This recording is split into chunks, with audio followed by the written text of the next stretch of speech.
Showtime! Ladies and gentlemen, please make your way to your seats. Showtime!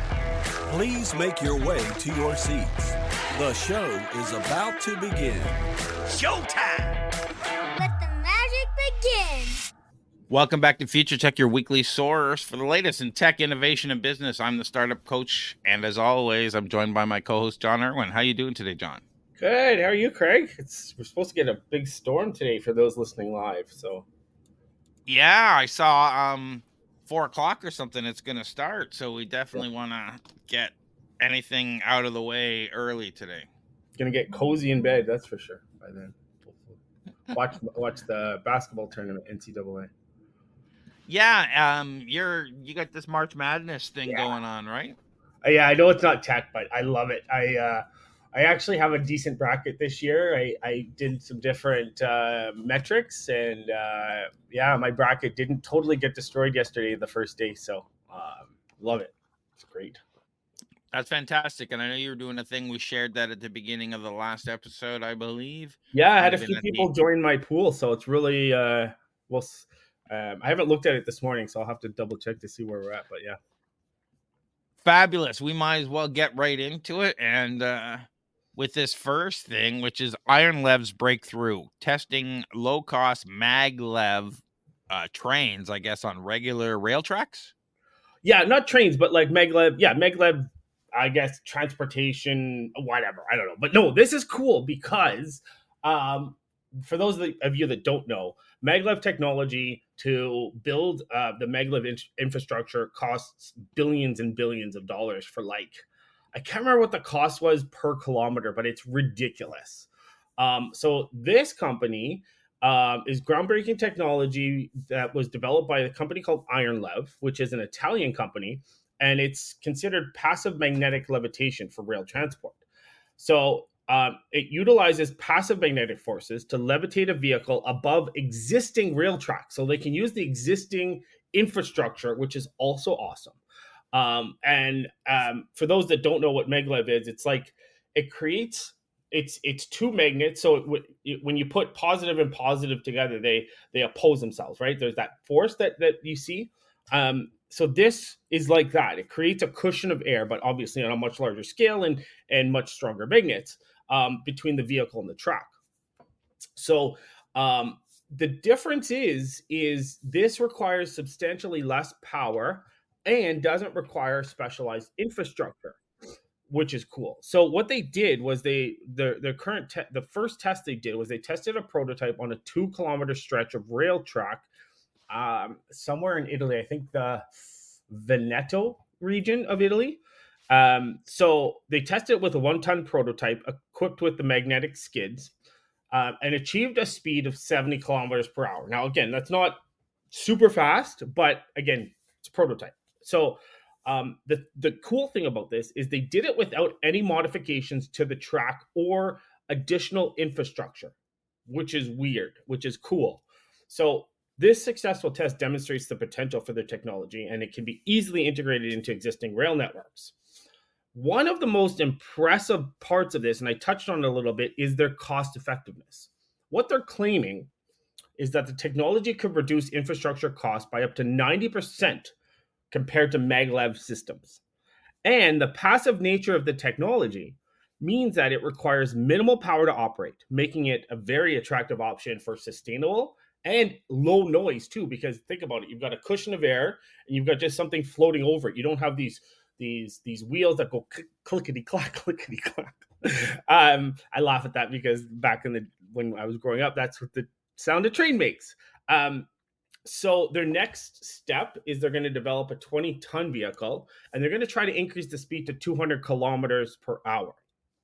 So there are questions regarding the cost of permanent magnets used in the system, again, because these types of magnets typically, especially if we look at maglev, are very expensive. That's one of the biggest costs is these magnets. So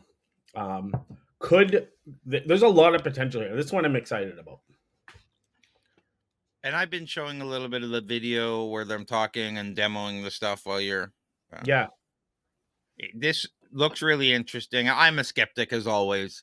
So I look at this, and this is okay because at first my thought is, okay, have you ever ridden on the GO train here? Those tracks are pretty rickety. I'm not sure if I would feel safe, but it looks like they're doing it on similarly Yeah. maintained tracks. Yeah. The question I have about this video, though, Craig, just because of all the deep fakes nowadays, is this legit? Like, sure, they've got all this stuff and they posted it. And so, again, this is me being skeptical because there's just something about it. It just, maybe it's just me. Maybe it's the quality of the video. But I watch this and I'm just like, is this real? Yeah, actually, this does look not real at this level. Yeah. So I didn't want to bring that up, but I figured I might as well because, and then if you look at the tracks too, right? Again, this I shouldn't be skeptical because I'm really excited about this, but I don't see any, and they said it without any additional infrastructure, and it's passive magnetics, but like I don't see anything extra there. You're trying to zoom in. Trying to zoom in and it's not working. So I really hope, that this is cool. This is tech because there are, like, I know in Canada here, Via is trying to introduce a speed train between Toronto and Ottawa and Montreal. This would be a much better option. But we'll have to see. Like, it's curious where they're at with the technology, where they're going to be with the technology. So. Yeah, and let's face it, this isn't actually moving very fast. No, the fastest, they've got it going at 70 kilometers at the fastest. So I can't remember how fast actual maglev is, but it's super fast. Yeah, the video is pretty slow. I guess 70 Yeah. kilometers an hour is pretty good. But yeah, when you get a maglev, I've seen some of them going well over, I don't know, a couple hundred kilometers an hour. The problem is the tracks are built for that. Exactly. I would imagine you're not going to hit those speeds on tracks like the ones we ride on. No, but if we can get even double the speed of current trains on our current system, then that's better. But I don't even know. Yeah. So, do they have to put stuff on the track, or do they not have to put stuff on the track? Because it looks like there's nothing on the track. I thought they have to put magnets on the existing track as it is. Yeah, so I was trying to look at that, and so I guess we can talk about the difference between this system compared to traditional rail systems. Oh no, but it doesn't make sense that they could have magnet, because you need two magnets on like, you need a magnet on each side, right? So it doesn't make sense to me that there would not be some sort of infrastructure on the ground levitating the payload. Yeah. And I guess that's part of the issue is the rare earth magnets, the rare earth metals to create the magnets that they put along the track. Yeah. Yeah. So how much? Go ahead. Oh, go ahead. How much cheaper is this supposed to be than building, like, this is supposed to be a lot less expensive? Yeah, it's supposed to be 90% less expensive. So so the reason why, there's a couple things, is the ability to retrofit, is this what they're claiming, retrofit the technology onto existing railway tracks, and also the reduce, because it takes a lot of power for maglev trains to operate because of powering those magnets on a active system. So they're using passive permanent magnets instead of electromagnets or superconducting magnets, and that consumes a lot less energy. So and being able to put it, they don't have to build a whole new railway system, apparently, for this technology to work. Yeah, this looks really interesting. Passive magnets that rather than powered magnets, which is probably what we would need here, I would think. Again, just because of the snow and the weather and the expansion and shrinking and whatnot. But I'm sure they've got that kind of stuff figured out. But they say you can move 2 tons with a simple light hand pressure once it's on this. So you're talking about way less energy to move like a huge train of people.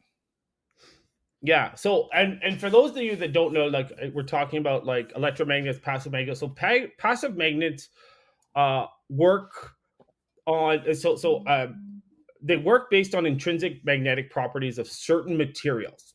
And the thing is, they don't require an external power source. So the magnetic behavior arises from the structure of the material. And so to give you some examples, the most common type of passive magnet is a permanent magnet, like what you have. And they're made from materials like iron, nickel, cobalt, and different various alloys. So they're just, they contain, there's material where the magnetic fields of the atoms align, if that makes sense. So in an unmagnetized piece of material, the magnetic domains are randomly oriented, whereas here they're lined up, if that makes sense. Yeah, and so let's talk about power consumption a little bit. We can understand the difference between active and passive when it comes to maglev. You're not powering these magnets the whole time, so passive is way better from an energy consumption point of view. But how much does iron magnetics levitation system compare to, say, traditional rail systems in terms of energy consumption? Yeah, so in terms of energy consumption, it's I couldn't find exactly, but the thing is by using passive permanent magnets instead of electromagnets or superconducting magnets, they're going to consume less energy during operation. I don't know how much energy they're going to consume, but the thing is so if we're talking about, so there's there's 2 types of maglev. There's the EMS, which is electromagnetic suspension, and there's EDS, which is electrodynamic suspension. So EDS systems use superconducting magnets, which require cooling to maintain their superconducting properties. Whereas, and comparing that to iron lead technology, on the other hand, they use permanent magnets that don't require cooling. So when we're talking about the EMS system, which is the electromagnetic suspension, the thing is the electromagnets on the vehicle interact with the ferromagnetic rails on the track. So it pulls the train upwards on the track, which enables the levitation. So the thing is with EMS is it requires a constant supply of electricity to the electromagnets to maintain levitation, which makes them an active system. Which, in contrast, iron lead technology relies on the passive magnets, which don't require a continuous power supply for levitation.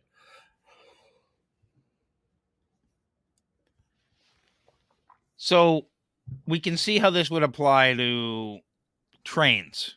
Are there other applications for this passive magnetic levitation system? Kind of, but like it's more, it's all around transportation from what I've seen. So you've got your urban public transportation. So it can be used in urban public transport systems, like Streetcars? like the Eglinton LRT. Since it's still not complete, they could probably just implement this and get there faster. There's so obviously intercity travel. There's freight transport, airport connections. It could be used to provide high-speed, efficient connections between airports. Again, the cool thing about this apparently is it's super quiet. So where there's noise restrictions, where there is where you want to reduce the noise, anything like that, this is perfect for that. So there's also special purpose applications which could be used. So the system could be used for high speed testing of rail vehicles and components, and then integration with other transport modes. Again, it's all transport based. I can't think of any other use case for this at this point. Yeah, and how, like, they have pictures of it kind of cars on these tracks. So is the plan, let me, if I can, There we go. Yeah, is the plan to somehow put cars on tracks for long-term transportation between cities and stuff? It could be, and this could be the solution to what was that? The pod thing from Elon Musk. What's that Hyperloop? called? The Hyperloop. This could be a more reasonable solution, and this way you get to stay in your car too, and it could transport you and your car from Toronto to Montreal in 30 minutes or 45 minutes, which is really cool. I like that. I like that there's that possibility. Yeah, basically saying here that they can move a 10-ton wagon with the same force needed to lift a 22-pound backpack. So if you can move your car along the track at the same effort it takes to move a 22-pound backpack, then that's pretty impressive. Exactly. Yeah, I'm really curious how this passive technology actually works. Is it sustainable as far as long term? Because or like I'm you know what, I am super, I know I'm being skeptical, but I'm really excited about this project because anything that can use current infrastructure and reduce costs makes it a much more viable tech to be commercialized. Yeah, and I'm just doing a little research here while you're talking about it. There's a couple of press releases talking about that they have demonstrated this and it's real. Yeah. Like just a few days ago. Oh, Like you're okay. saying. But there's so many challenges for them in order to get this to commercialize, to implement their technology on a larger scale. Like you've got the cost and availability of materials. So the magnets are often, and we talked about this, are often rare earth elements such as neodymium. And the production and rare earth supplies are largely controlled by a few countries, particularly China, which could lead to potential price volatility and supply chain issues. So that's a huge concern, especially now with everything going on with BRICS and all that sort of stuff.